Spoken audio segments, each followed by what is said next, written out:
Agora no estúdio, ao vivo, uma conversa esclarecedora com o nosso convidado. Muito bem, conforme a gente anunciou, a gente vai conversar agora com a farmacêutica Gilcilene Elshire, ou é a doutora Gil, como é mais carinhosamente chamada. Está falando com a gente ao vivo de Brasília, por telefone. Não deu certo por fazer videochamada, vai ser por telefone. A foto dela vai ficar ilustrando essa entrevista. Doutora Gil, tudo bem? Muito bom dia. Bom dia, Kleber. Bom dia, Breno. Todos os ouvintes aí da sua rádio. Um prazer estar com vocês, viu? Imagina, prazer é nosso tê-la conosco. A gente já contou aqui na abertura do programa um pouquinho da sua história, como um profissional de saúde destacada, mas que aos 30 anos, quando estava grávida, inclusive, recebeu o diagnóstico de câncer de mama, é isso, doutora? É isso mesmo, Kleber. Foi uma história assim muito, muito difícil, muito inusitada. Ninguém espera, né, ter uma notícia dessa, ainda mais um momento tão bonito, tão interessante da vida da gente. Mas isso mostra que isso pode acontecer com qualquer pessoa, em qualquer época, e por isso que o Outubro Rosa ele é tão importante, para as mulheres ficarem mais atentas com os sinais que o seu corpo dá, e atentas também com as suas mulheres, né, com as mães, com as irmãs, com as tias, avós. É um mês que a gente tira realmente para falar da gente mesmo, da nossa saúde e cuidar da gente, porque ninguém cuida melhor da gente do que a gente mesmo. E isso aconteceu comigo aí com 30 anos, grávida do meu terceiro filho, Miguel, que hoje, graças a Deus, está aí com 17 anos. Mas foi um momento muito difícil. Mas a gente conseguiu superar, graças a Deus, né? Miguel está com 17 anos? 17 anos, o Miguel. Ele teve que nascer antes, porque foi assim, Kleber. Às vezes, o câncer de mama, ele dá alguns sinais pra gente. E às vezes os sinais eles são muitas vezes imperceptíveis. A gente fala muito do nódulo na mama. Ah, você está se apalpando aí, você sente um nódulo. No meu caso não era um nódulo. Eu sentia um espessamento. Sabe quando parece que você tem um nervinho, uma parte mais endurecida na parte de baixo da mama? E por causa da gestação, isso dificultou muito o diagnóstico, porque a mama da mulher na gestação, ela realmente muda, ela fica mais entumecida, ela fica cheia, né, de gânglios e tudo, e por causa, preparando a mulher para o processo de amamentação. E nesse caso, eu procurei logo um mastologista com 2 meses, mas graças a Deus que não foi feito o diagnóstico naquela época, porque eu acho que talvez se fosse feito naquela época, a situação seria bem mais difícil. E quando eu procurei com 2 meses de gestação, ele falou, não, isso é normal, porque você está grávida e tudo. Só que eu acho que nós mulheres, a gente tem um pouco disso, né? A gente é muito sensitiva. E eu acordava à noite, às vezes, com a mão assim na minha mama e falava, não, alguma coisa está errada. E quando deu 32 semanas de gestação, eu falei, não, agora eu vou investigar a sério isso para ver se realmente é alguma coisa, porque se for, o meu filho já pode nascer e eu já posso fazer o tratamento. E assim aconteceu. Ah, que história, né? Que história, né? É interessante isso como a medicina avança também. Em casa mesmo, a minha filha caçula está com 12 anos, a Bruninha. Então a minha esposa, ela foi mãe aos 41 anos, ou seja, e com algumas comorbidades, e aí o médico já falava, ó, não vamos poder chegar na semana 40, vamos ter que interromper antes, para que no começo da gestação o bebê vai tendo contato com os problemas de saúde da mãe e vai criar logo uma defesa. Mas a partir de um determinado tempo não pode seguir, porque aí os problemas de saúde da mãe podem influenciar no bebê. E é muito interessante buscar sempre o assessoramento médico, o acompanhamento do pré-natal, né? Nesses casos, então, nem se fala, né, doutora?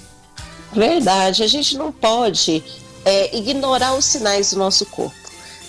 Nós, claro, somos fortes e tudo, o ser humano é maravilhoso, mas a gente tem algumas limitações. E com essas limitações, hoje a medicina está aí para isso, está muito avançada, a gente consegue fazer diagnósticos precoces, fazer tratamentos muito bons. já ter igual você falou da sua esposa, ter uma gestação depois dos 40 anos de idade, sua filha, que deve ser maravilhosa. Então, a gente não pode ignorar os sinais e sempre procurar uma ajuda. Nós precisamos disso. A medicina está aí para nos ajudar, né? Muito bem. E nas reflexões, na programação do mês temático do Outubro Rosa, a senhora tem prestado não só o seu testemunho, mas como profissional de saúde, tem atuado também na programação do Outubro Rosa. Sim, eu sempre, na verdade, assim, eu sou uma sobrevivente. Eu tive um câncer de mama extremamente agressivo, porque para nós que somos da área da saúde, nós entendemos, nós já sabemos por meio de dados, que o câncer de mama em pacientes mais jovens, ele é muito mais agressivo do que em pacientes pós-menopausadas, por exemplo, que já entraram na menopausa. Então, para essas pacientes, a gente tem que deixar sempre um recado. Claro que a gente fala das campanhas do Outubro Rosa, você depois dos 45 anos, 40 anos, fazer uma mamografia.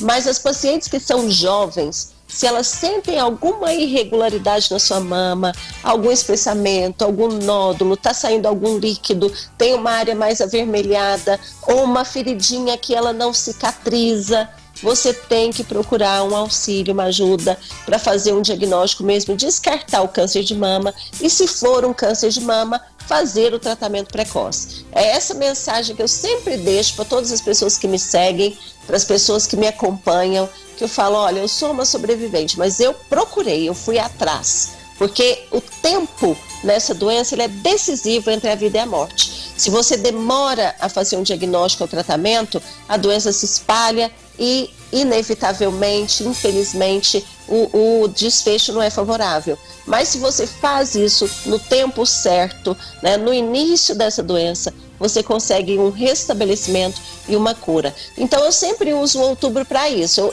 Na verdade, o ano todo eu costumo falar da minha história assim com muita tranquilidade, não com vitimismo e nada disso, mas para alertar essas mulheres que eu sou um exemplo do que a medicina, né, a gente pode fazer pela gente, a medicina pode fazer pela gente. E por isso que eu estou aqui hoje conversando com vocês, graças a Deus. Muito bem, exatamente.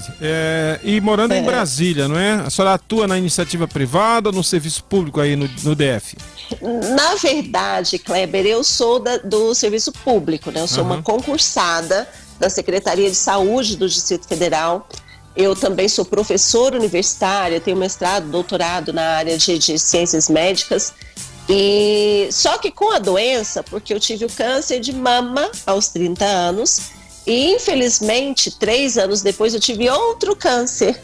Aí é o motivo da gente conversar depois, né? Que foi um câncer de intestino. E esse eu já tinha até uma metástase hepática, isso foi em 2009. E foi muito difícil também naquela época e por conta disso eu acabei sendo aposentada do público e do privado. Então, hoje eu sou aposentada do público e do privado, porém eu atuo na política da minha classe. Eu sou uma conselheira federal de farmácia aqui pelo Distrito Federal, atuo no Conselho Federal de Farmácia e sou palestrante. Então eu costumo dar muitas palestras nessa área de prevenção, diagnóstico e prevenção de doenças, principalmente do câncer de mama e câncer de colo uterino. Ah, que maravilha. Por isso quero aqui então transmita a própria direção do Conselho Federal de Farmácia, através do Setorial de Comunicação Social, que são muito proativos, sempre facilitando essa relação com as redações. Foi através disso que nos franquearam a possibilidade desse tipo de conteúdo, a sugestão da sua entrevista hoje com a gente, desse mês temático do Outubro Rosa. Então, a nosso agradecimento em nome da imprensa do Amapá, da imprensa da Amazônia, por essa deferência, essa atenção com a gente também. E parabenizar a senhora pela coragem, pela transparência, porque tem até um juiz aqui, Dr. Marconi Pimenta, que ele comprou a luta da educação no trânsito. E aí ele disse, olha, Kleber, não tem jeito, as campanhas de conscientização, as campanhas educativas, a melhor linguagem é a contundência, muitas vezes. A melhor forma de convencimento é a contundência. Então ele começou a pegar uns carros lá do pátio do Detran, os carros mais retorcidos assim de acidente. Aí ele passava a deixar num guincho, pendurado num guindaste aqui nas ruas do centro de Macapá. Toda vez que entrava a campanha do, acho que é o Maio Amarelo, da prevenção no trânsito, acidente do trânsito. Então tá aí, acima de tudo, a sua transparência, a contundência no sentido de convencer e a empatia que rola quando uma profissional como a senhora, uma bela mãe, uma mulher madura, a dona do seu tempo, e que vem aqui ter a coragem de falar na imprensa sobre o seu caso. Parabéns e muito obrigado. Não, eu agradeço muito. E hoje, infelizmente, Kleber, ainda no Brasil, morrem-se 16 mil mulheres por ano de câncer de câncer de mama e 5 mil por ano de câncer de colo uterino. Mas vamos lá, são mais de 20 mil mulheres que morrem todo ano aqui no Brasil de doenças que são diagnosticáveis e tratáveis. Então, onde que nós estamos errando? Eu costumo muito dizer isso, porque nós precisamos sim intensificar essa voz mesmo, de dizer para essas mulheres: se cuidem, procurem uma assistência médica, façam seus exames, tenham seus exames em dia, porque se você tiver alguma coisa, tenha a oportunidade de fazer um tratamento, fazer um diagnóstico precoce do tratamento, e você está aí com seus filhos, com a sua família, enfim. Então, esses dados, eles precisam ser tratados com responsabilidade. Nós precisamos cuidar mais das nossas mulheres.